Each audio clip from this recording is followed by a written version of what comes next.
Hey there, this is Aditi and I welcome you all to my channel, Adi's Teaching, where you learn English easily with me. আজকে আমাদের day 46 আমাদের free spoken English কোর্সের কিন্তু অনেকগুলো দিন হয়ে গেল। যারা আগের ক্লাসগুলো দেখোনি কাইন্ডলি প্লেলিস্ট চেক করে নাও, ডে 1 থেকে স্টার্ট করো। অ্যান্ড আজকের এই ক্লাসে কি শিখছি সেটা আগে একটু জেনে নিন।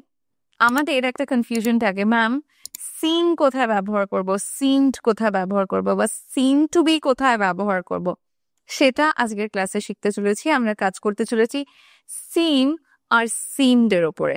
ওকে, আমরা শিখবো সিন কোথায় ব্যবহার করি, সিন টু বি কোথায় ব্যবহার হয়, সিনড কোথায় ব্যবহার হয়। এবং এটা কিন্তু একটা ভীষণ সুন্দর একটা চ্যাপ্টার, খুব ছোট্ট একটা চ্যাপ্টার বাট সুন্দর চ্যাপ্টার। এবং আমি বলবো যে কথা বলার সময় যাদের এই ডাউটটা রয়েছে আজকের পর থেকে দেখো, যদি লিখে প্র্যাকটিস করতে পারো আজকের পর থেকে এই ডাউটটা আর হবে না। ওকে, ফার্স্ট সেন্টেন্সটা দেখো আমি কি লিখেছি। সে খুশি মনে হয়, আবার পরেরটা আছে তুমি আজ ক্লান্ত মনে হচ্ছে।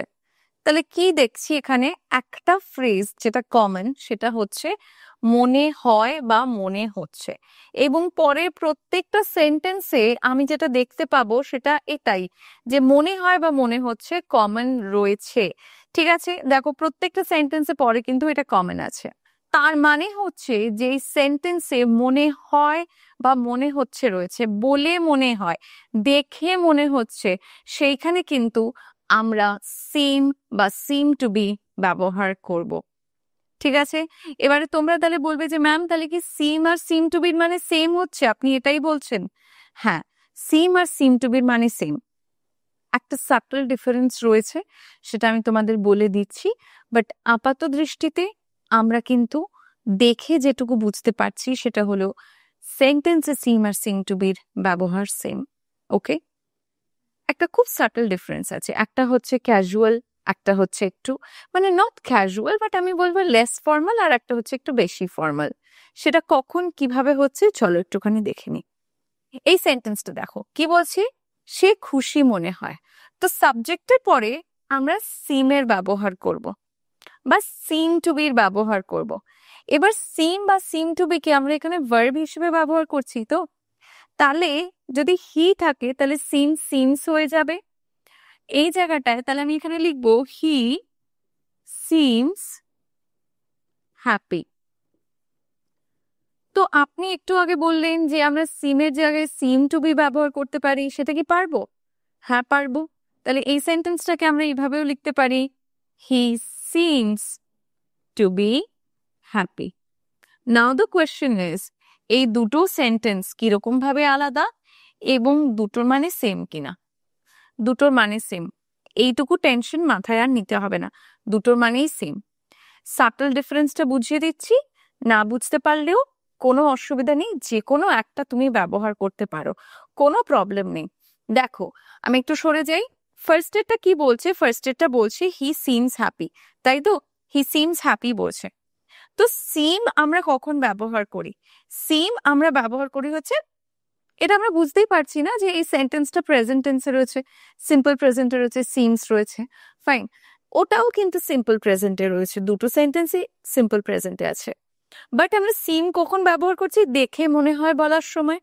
আমরা যখন কোনো কিছু কিভাবে অ্যাপিয়ার হচ্ছে, আমাদের দেখে কি মনে হচ্ছে সেটা বলছি, তখন সিমের ব্যবহার করছি। দ্যাট মিনস আমরা এখানে আমাদের অবজারভেশন বা ইমপ্রেশনের কথা বলছি। সো আমি জেনারেলি কি অবজার্ভ করি, আমার অবজারভেশনটা কি, সেটা আমি এখানে বলছি সিমস দিয়ে। ঠিক আছে, পরেরটা হচ্ছে he seems to be happy.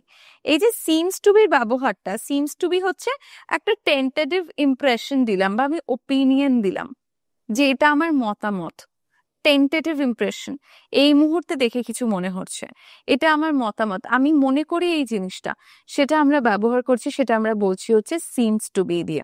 ঠিক আছে, মানে জাস্ট একটা নিউট্রাল বা অবজেক্টিভ টোনে আমি ব্যবহার করছি সিমস টু বি। এবারে যেটা আমি তোমাদের একটু আগে বলেছিলাম, সিমস আমরা যখন সেন্টেন্সে ব্যবহার করছি তাহলে আমরা নিজেদের অবজারভেশন শেয়ার করছি বা আমরা কোনো ওপিনিয়ন দিচ্ছি। তো একটু আগে যেটা আমি তোমাদের বলছিলাম যে তাহলে সাটল ডিফারেন্সটা কি। সো আমরা যখন কোনো সেন্টেন্স সিমস টু বি দিয়ে বলছি, আগে সিমস টু বি কথা বলি, দ্য সেকেন্ড সেন্টেন্স, ওকে, আমরা এখানে নিজেদের ওপিনিয়ন বা অবজারভেশনের কথা শেয়ার করছি, আমি একটা টেন্টেটিভ এক্সপ্রেশন শেয়ার করছি এখানে, তাই না? So it's more formal and it emphasizes the state or condition of being happy. এখানে কি বলছে, এখানে জোর দিয়ে বলছে যে সে খুশি, emphasizes the state of being happy. ঠিক আছে, তো এটা আমার অবজারভেশন যে সে খুশি। তাহলে আমি এখানে একটা কোনো জিনিস অবজার্ভ করেছি, কোনো মানুষের ইমোশনাল স্টেটকে অবজার্ভ করেছি, এবং আমি একটা কথা এখানে বলছি, that is a formal tone, more formal tone. Okay, now coming to this one, he seems happy. Difference কি? This is a more direct and slightly less formal way of expressing the same idea. আমি একই কথা বললাম, but less formal. বোঝা গেল? আমি একটু আগে যে কথাটা তোমাদের বলছিলাম, and a direct way. It's a direct and slightly a less formal way. তাহলে এইটুকুই হচ্ছে ডিফারেন্স। এর জন্যই তোমাদের বলেছিলাম যদি বুঝতেও না পারো কোনো অসুবিধা নেই, ডিফারেন্সটা জাস্ট যে কোনো একটা ব্যবহার করো, ঠিক আছে? বাট একটু মাথায় রাখবে, this is more formal, this is less formal. ব্যাস, এই ডাউটটা ক্লিয়ার হয়ে গেছে তো? তাহলেই হবে। চলো পরের সেন্টেন্সটা দেখি। পরের সেন্টেন্সটা কি বলছে? তুমি আজ ক্লান্ত মনে হচ্ছে। তাহলে তুমি আজ ক্লান্ত, ক্লান্ত ইংলিশ কি? ক্লান্ত ইংলিশ হচ্ছে টায়ার্ড। টায়ার্ড, তাহলে এই জায়গাটায় তাহলে কোয়েশ্চেন হবে, ম্যাম আমি কি তাহলে you seem to be tired today লিখতে পারি? Very good, you can write you seem to be tired today. And same thing we can write with seem. You seem tired today. You seem tired today. তারা প্রকল্পে আগ্রহী মনে হচ্ছে। আচ্ছা, আগ্রহী means interested. তারা আগ্রহী মনে হচ্ছে, তারা মনে হচ্ছে they seem to be interested. কোথায়? প্রকল্পে। they seem to be interested in the project. Interested এর পরে ইন আমরা প্রেপোজিশন ইউজ করি। পরেরটা কি আছে? মনে হচ্ছে আজ বৃষ্টি হবে। এখানে কিন্তু সাবজেক্টটা উজ্জ্ব রয়েছে, এখানে আমরা ইন্ট্রোডাক্টরি ইটের ব্যবহার করব এবং আমরা এটাকে এইভাবে লিখবো, it seems like it's going, that means it is going to rain today. It seems like it's going to rain today. পরেরটা বলছে সে খুব আত্মবিশ্বাসী মনে হয়। আত্মবিশ্বাসী ইংলিশ হচ্ছে কনফিডেন্ট। সো সে খুব আত্মবিশ্বাসী মনে হয়, he or she seems confident. Very easy, right? কোনো জটিলতা নেই, কিচ্ছু নেই এখানে বোঝার মতন, সেরকম কিচ্ছু নেই, খুবই ইজি, জাস্ট একবার বুঝে গেলে ভীষণ ইজি, ঠিক আছে? আচ্ছা, এখানে খুব আত্মবিশ্বাসী আছে, তার জন্য একটা জিনিস আমি স্কিপ করে গেছি, এখানে ভেরি হবে। He seems very confident. তুমি পরিচিত মনে হচ্ছে। আচ্ছা, পরিচিত ইংলিশ কি? পরিচিত ইংলিশ হচ্ছে ফ্যামিলিয়ার। ফ্যামিলিয়ার, তাহলে আমি এখানে লিখতে পারি ইউ সিম ফ্যামিলিয়ার, রাইট? পরিচিত মনে হচ্ছে। কটা সেন্টেন্স প্র্যাকটিস করলেই একদম মাথায় ঢুকে যাবে। তাহলে এই সেন্টেন্সটা যদি সিমের জায়গায় সিম টু বি দিয়ে হয় তাহলে কি হবে? You seem to be familiar. Very good. তারা অনুষ্ঠানটি উপভোগ করছে বলে মনে হয়। তারা অনুষ্ঠানটি উপভোগ করছে বলে মনে হয়, কি হবে? তারা উপভোগ করছে, they seem to enjoy, right? They seem to enjoy the event.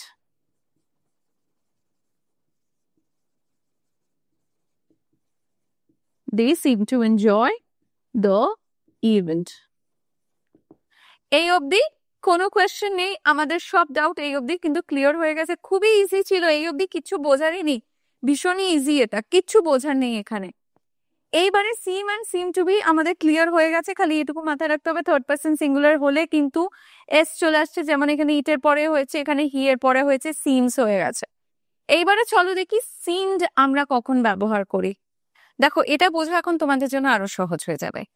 আমরা যেহেতু সিম বুঝে গেছি, সিমড আমাদের কাছে কিন্তু কোনো ব্যাপারই না বোঝা। সিমের ঠিক পাস্ট ফর্ম হলো সিমড।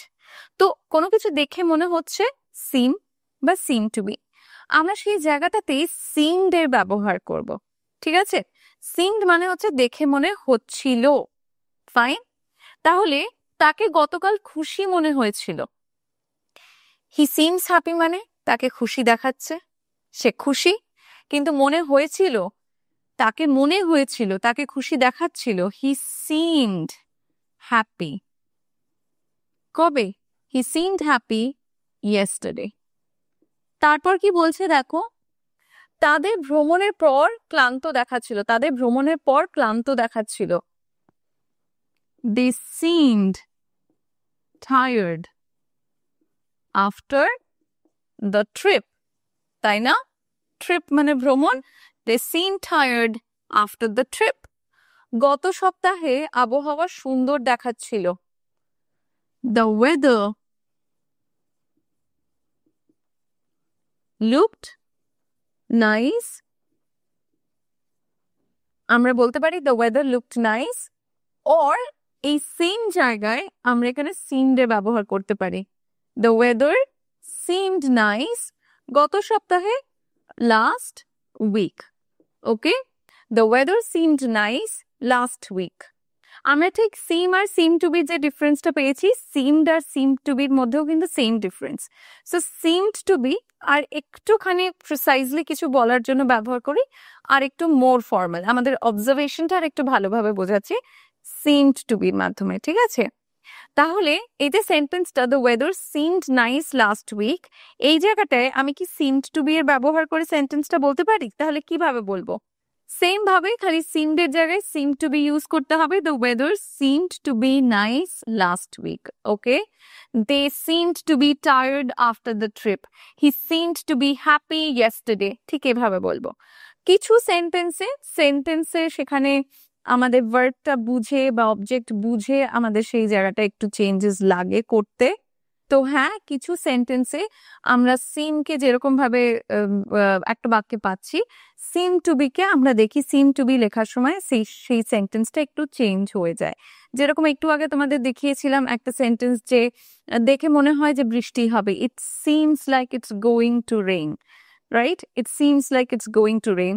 তো যখন এটা আমরা সিম টু বি দিয়ে বলবো তখন সেন্টেন্সটা এরকম হবে, it seems to be going to rain. It seems to be going to rain. তখন আর it seems to be like it's going to rain এভাবে হবে না। So I hope you understood sentence কিরকম সেটা বুঝে সেখানে চেঞ্জেস গুলো আসে। পরেরটা হচ্ছে তোমাকে পরীক্ষার ব্যাপারে চিন্তিত মনে হচ্ছিল। আচ্ছা, চিন্তিত ইংলিশ হচ্ছে worried. So তোমাকে চিন্তিত মনে হচ্ছিল পরীক্ষার ব্যাপারে কি হবে? You seemed to be worried or you seemed worried.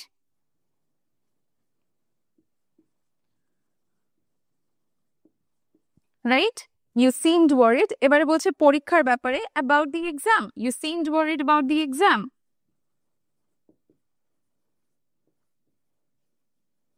Okay? You seemed worried about the exam. Next, তাকে বন্ধুসুলভ মনে হয়েছিল। বন্ধুসুলভ ইংলিশ হচ্ছে friendly. Okay? তাহলে এখানে কি বলবো? He seemed friendly. ভীষণই সহজ একটা চ্যাপ্টার আগেই বলেছি।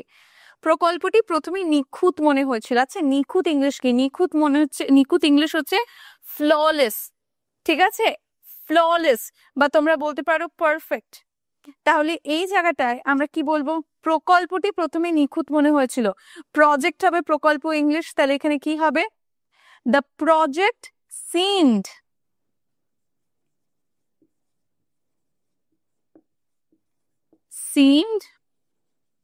পারফেক্ট লিখতে পারো, ফ্ললেস লিখতে পারো। ওকে, পারফেক্ট at first, প্রথমে বলেছে তাহলে হবে at first. The project seemed perfect at first. চলো, হয়ে গেছে এই অবধি। আই হোপ তোমরা সব বুঝতে পেরেছো যা ক্লাসে শেখানো হয়েছে।